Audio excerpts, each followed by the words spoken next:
5 mesi di lavoro tecnico fra ministeri, fra tecnici, fra dirigenti, col contributo delle regioni. Il primo importantissimo passaggio oggi in Consiglio dei Ministri e soprattutto delle scadenze. Ci siamo impegnati entro il 15 gennaio a chiudere il lavoro tecnico per quanto di competenza statale, quindi fra il Ministero delle Autonomie e tutti gli altri ministeri.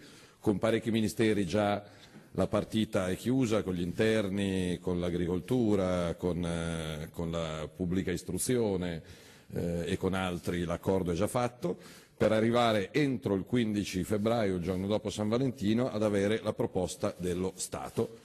Quindi sulla carta dal 16 febbraio in poi, se la proposta che arriverà dallo Stato sarà di gradimento delle regioni, si potrà firmare, però penso che avevamo parlato di un passaggio scadenzato entro la fine dell'autunno, ci siamo arrivati, quasi alla fine, però ci siamo arrivati, e dentro l'inverno potrà essere finalmente realtà un percorso che io mi auguro venga raccolto anche da alcune regioni del Sud. Avverrà tramite la firma di un'intesa fra Presidente del Consiglio e Presidente della Regione, che poi sarà tramutata in un disegno di legge che dovrà essere approvato dalle Camere a maggioranza assoluta dei componenti. È un percorso, ripeto, nuovo, ma che porterà sicuramente un grandissimo cambiamento su quello che è il nostro sistema italiano, un nuovo rapporto anche fra lo Stato e le regioni. Però bisogna anche capire di che cosa si tratta, perché l'autonomia differenziata va effettivamente ad operare su quelli che sono degli spazi già attualmente di competenze cosiddette concorrenti,